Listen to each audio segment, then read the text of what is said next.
Oke, halo para tetangga. Jadi aku baru aja selesai ngelihat seluruh pemenang VTuber Award yang dilakukan di Indonesia ya. Kalau kalian mau tahu tentang argumen VTuber Award aku kali ini, kalian bisa nonton di stream aku pas lagi ngevote. Itu lumayan lengkap aku membahasnya di sana. Dan aku melihat ada memang sedikit anomali dari VTuber Award kali ini ya. Oke, mari kita bahas. Yang pertama, aku tidak mempermasalahkan kalau memang Haris itu menang VTuber of the Year. Kalau di dalam nominasinya nggak ada Kobo. Aku juga tidak mempermasalahkan Sota memenangkan Best Gamer di Award VTuber ini jika lawannya itu bukan Kaela. Oke, let's say aku bias. Argumen aku kenapa Kobo itu bisa menang sesimpel ya, kalian tahu dia endorsementnya lagi banyak banget sekarang.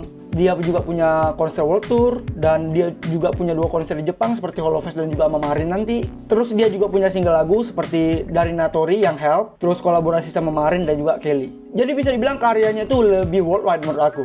Dari segi penonton juga nggak kalah rame, jadi rasanya aneh kalau dia tuh nggak menang. Tapi aku sendiri nggak tahu nih cara penilaian award ini gimana. Apakah ada panelis ataupun juri, atau hanya memang sekedar vote aja. Jadi nggak ada yang kurasi tentang karya apapun yang mereka bikin. Banyak-banyak yang ngevote aja berarti. Dan kalau emang karena via vote, ya udah ini emang rig aja kalau menurut aku, nggak ada masalah juga. Karena biasanya kalau award, kita ambil contoh dari The Game Award yaitu Game of the Year, itu biasanya penilaiannya itu dibagi dua. Nah, yang 90% itu dari juri dan 10% itu dari vote public. Jadi memang benar-benar dicari track recordnya selama setahun belakangan untuk dinilai apakah layak menjadi pemenang game tahun ini.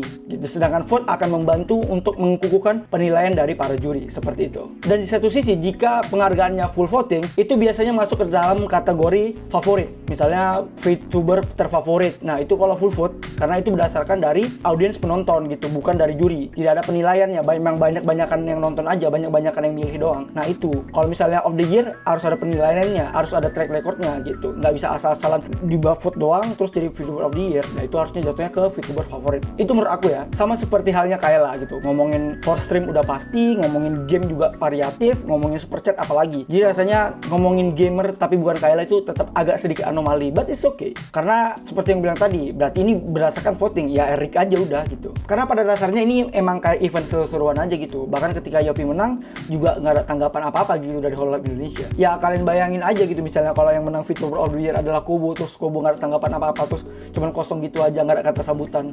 Ya kosong. Atau dia malah cuma bilang ini juga makasih.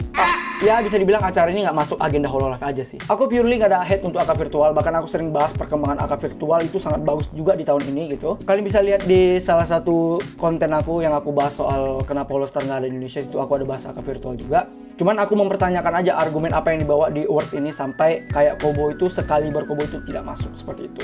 Ya fine-fine aja kan gitu. Kalau kalian punya argumen yang lebih baik, mungkin Haris punya konten yang better dari Kobo, lebih bagus dari Kobo, yang aku nggak tahu, kalian bisa drop di kolom komentar. Seperti biasa kita akan diskusi. Thank you semua.